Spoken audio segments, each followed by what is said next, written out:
the alam al-dhar, the world of the spirits, you can remember it yourself, but you have to purify your soul.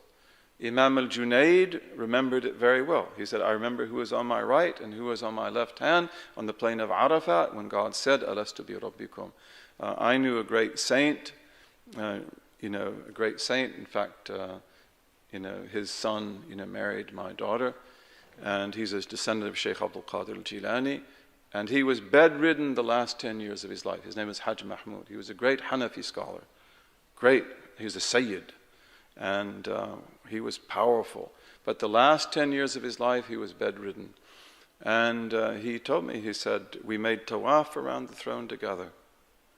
And this is really important, and I think I'll end with that, because like in 1998, I was in the pilgrimage.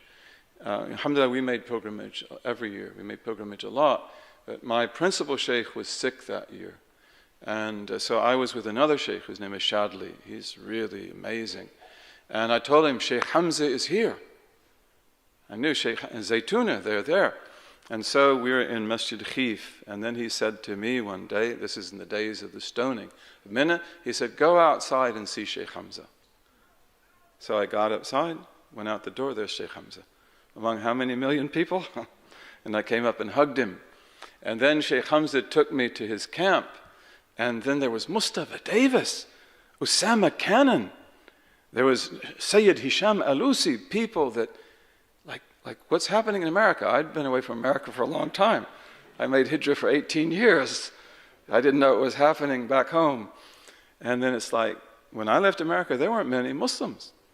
And then it's like Mustafa Davis, Usama Cannon, others, And I came back to Shadli and I said, like, Sheikh Hamza has these people with him. You can't believe. And he said, what's the secret? What do I know about secrets? Tell me. He said, these are people that were with Sheikh Hamza around the throne in the other world. And what happens with Sheikh Hamza is that he has appeared. So he lectures, he talks, and people see him and they recognize him and they come to him like a child to their father or their mother.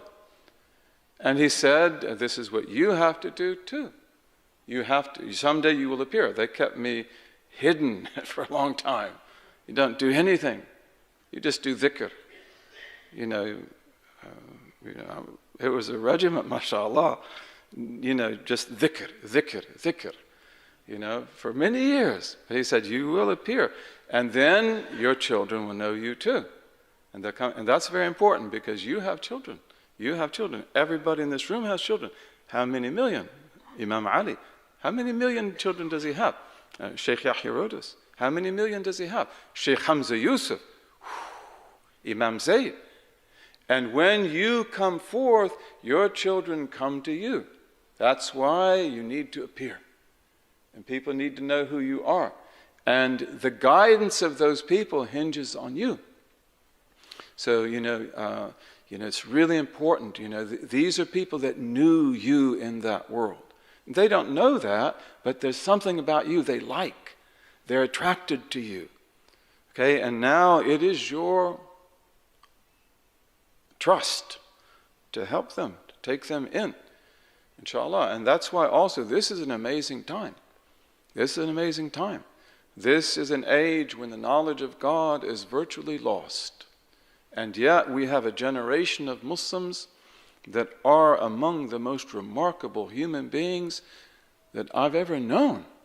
Sheikh Hamza Yusuf, Sidi Yahya, Imam Zayd, Imam Afroz, Sheikh Faraz Rabbani, Sheikh Nuh Keller.